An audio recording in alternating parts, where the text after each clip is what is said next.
ज़्यादा खुशी है और बहुत ज़्यादा एक्साइटमेंट भी रहती है। मुझे ही नहीं, चाहे कोई भी कलाकार हो, उसको खुशी मिलती है कि हम कुछ नया और अच्छा करने वाले हैं। और महापात्र जो है, जैसा मैंने पहले कहा था कि जब हमने रोटी बनाई और जो उसका आउटपुट आया, तब हमें लगा कि ये जो है वर्थ है नेशनल के लिए। तो ये फ़िल्म 2 महीने से हम लोग स्क्रिप्ट पे वर्क कर रहे हैं। ऑलमोस्ट 2 महीने से ज़्यादा ही हो गए होंगे जब से हमने शुरुआत की थी डिस्कशंस महापात्र के लिए। तो मैं अभी प्री बोल रहा हूँ कि ये 2022 की भोजपुरी से ऐसी फिल्म होगी जो नेशनल के लिए जाएगी। और इसका जो कंटेंट है वो बहुत ज़्यादा स्ट्रॉन्ग होने वाला है। अभी जैसे हमने रोटी में दिखाया था कि एक जो अपर कास्ट होता है वो लोअर कास्ट को पसंद नहीं करता। पुराने ज़माने में जो अगर नीची जाति के लोग टच भी कर दे तो लोग को लगता था कि हम अशुद्ध हो गए।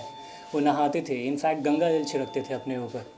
लेकिन तो ये एक बात समझ में आता है कि ये सोसाइटी, समाज ने इस चीज़ को इस तरीके से बनाया है। लेकिन एक महापात्र जो है वो ब्राह्मण होता है, वो अपर कास्ट से आता है, लेकिन उसके साथ ब्राह्मण और बाकी के जाति वाले लोग भी उसके साथ शूद्र जैसा व्यवहार करते हैं।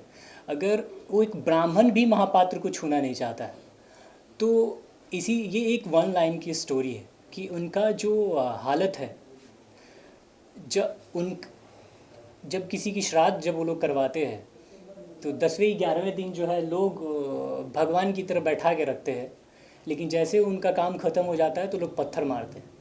तो शायद वो हम लोग प्रयास कर रहे हैं वो एक हर चीज़ दिखाने के लिए महापात्र में, जो कि शायद ही भोजपुरी में ना किसी ने सोचा होगा और शायद करेगा भी नहीं। सर, सवाल है कि आपने जितना भी फिल्म बनाया, अभी एक नया फिल्म है मतलब और एक तू दिया और बातें हम टू और रोटी, अभी ये सब कमर्शियल फिल्म क्यों नहीं बनाते? आप सोचते क्यों नहीं कमर्शियल फिल्म बने और आप हमेशा आर्ट फिल्म बनाने को सोच रहे हो भोजपुरी में, क्यों? पैसा क्या मन में है? जैसे अभी देखिए, थोड़ी देर पहले किसी ने पूछा था तो कमर्शियल वाला ही जो है मैं आपको बता रहा हूँ कि एक कोई नाम नहीं बताऊंगा, एक डिजिटली एक है राइटर डायरेक्टर है, अच्छा राइटर डायरेक्टर है और पत्रकार भी हैं शायद। तो जब मेरी रोटी आई थी उसका ट्रेलर, तो उन्होंने बकायदा 8-10 लाइन लिखा था उसके ऊपर और सब पॉजिटिव लिखते गए लास्ट में लिखे कि एक अच्छी खासी कहानी में एक्शन ठूस के ख़राब कर दिया, कमर्शियल बना दिया सिनेमा को।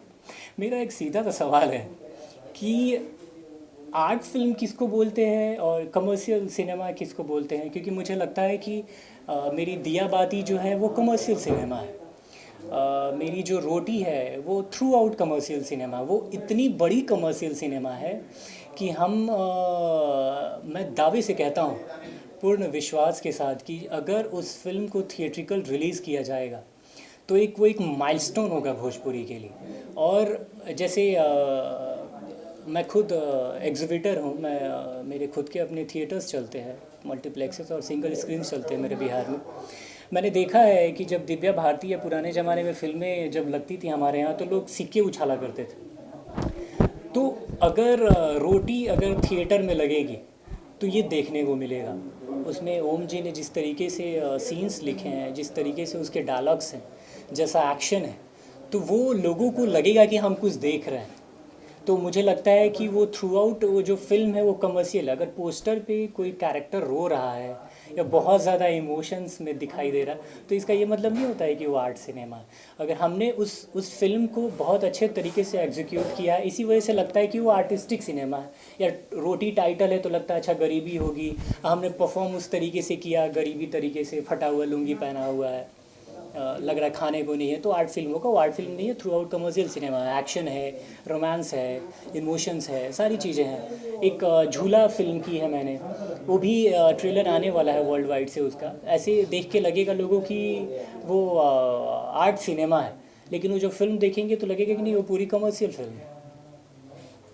मुन्ना जी, आपने इसमें क्या कर, मतलब आपका किस तरह का म्यूजिक है मुन्ना जी, किस तरह योगदान है आपका? जोड़ी तो में पता लगे 4 लोगों की। और ये हम लोग जो मैंने कहा था, ये महापात्र जो होगी, ये फिल्म आज़ादी के समय की फ़िल्म है, अराउंड 1947 की फ़िल्म है। तो उसका जो म्यूज़िक होगा या जो चीज़ें होंगी, हम लोग तब के समय में कैसे गाने बनते थे उसके हिसाब से हम लोग वर्क कर रहे हैं और मतलब ड्रेस ड्रेस ऑफ कोर्स पूरा एवरीथिंग, वो everything जो आपका इन्वायरमेंट होगा, जो लोकेशंस होंगे, जो प्रॉपर्टीज़ होंगी, जो व्हीकल्स होंगे, वो तब के समय में हम लोगों ने पता किया है कि तब के टाइम में जो बैलगाड़ी चलती थी, तो आप लोगों ने भी देखा होगा, मैंने भी देखा है बचपन में कि वो चक्के वाली बैलगाड़ी होती है जो टायर लगा होता है, लेकिन हाँ, लेकिन तब के समय में लकड़ी का जो है व्हील होता था। तो अभी हमें वैसा बैलगाड़ी ढूंढना है, यानी तो बनाना पड़ेगा। भोजपुर के साथ पहला ऐसा होगा ये जो इतने पीछे जाके फिल्म बना रहे हैं, मानते हैं इस चीज को आप? हाँ बिल्कुल, क्योंकि मुझे नहीं लगता है कि ऐसे कोई फिल्म बना रहा है, लेकिन हाँ, हमने जब दिया बाती शुरुआत किया था तो आज 70% रेशियो में लोग वैसे ही फिल्में बना रहे हैं। उससे पहले नहीं बनाते थे, 1.5 से 2 साल पहले भोजपुरी में फिल्में ऐसी बनती भी नहीं थी। और पहले अगर कोई 2-3 साल पहले सोच लेता रोटी और दिया बाती जैसी फिल्म बनाने को, तो शायद वो उसका खुद के लिए ही रह जाता वो सिनेमा, कोई मार्केट में लेता भी नहीं। लेकिन मुझे लगता है लोगों की का जो नज़रिया है वो भी बदला है। मेरे लाइफ का सबसे जो है बिज़नेस पॉइंट ऑफ व्यू से रोटी मेरी महंगी फिल्म बिकी है। मेरे लाइफ के अभी तक की सबसे महंगी फिल्म बिकी है रोटी, और मेरे लाइफ की अब तक की सबसे महंगी फिल्म भी है रोटी। तो ऐसा नहीं है कि कह सकते हैं हाँ? भोजपुर की सबसे महंगी फिल्म तो नहीं, मेरी मैं अपनी बात कर रहा हूँ। मेरे लाइफ की सबसे महंगी फिल्म है।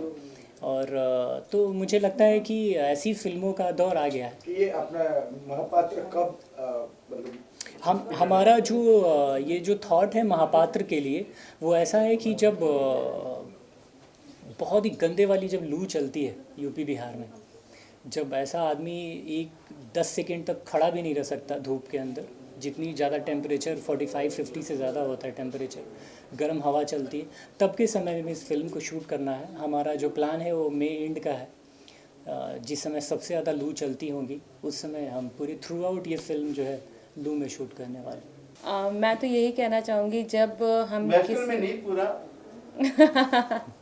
जब हम किसी भी फिल्म को बनाते हैं तो जो उसका कॉन्सेप्ट होता है उसके ऊपर ही सारी ड्रेसेस डिसाइड होती हैं कि वो क्या पहनेगा, वो पात्र उसका क्या एक गेटअप क्या होगा, ताकि वो वही लगे जो हम दिखाना चाहते हैं। ये हर फिल्म में वर्कआउट होता है। 1945 में बड़ा इतना पीछे जाओगे कि आपके लिए मैंने 1940 का एक सीरियल किया था आफ्टर डिवीज़न का, जब ब्रिटानिया सरकार और आपका मुगलों ये जब आते थे नवाब लोग, तो उसमें जब मैंने एक मुस्लिम किरदार किया था उसमें, तो उन्होंने प्रॉपर सरारा और वो पूरा ऊपर एक जूड़ा और पूरा गेटअप वो देते हैं। जैसे अब अगर ये फिल्म भी बनती है महापात्र, इसका 1947 अगर बता रहे डिवीज़न का पार्ट का, तो उस टाइम पे प्योर जो इंडियन ड्रेसेस होती थी, चाहे सलवार सूट हो या साड़ी हो, जो उनका एक पैटर्न होता था वो दिखाया जाएगा इसमें, और वो कैरी आउट करना। दैट टाइम आई थिंक जो लेडीज आई थिंक उनको ब्लाउज भी नहीं होते थे,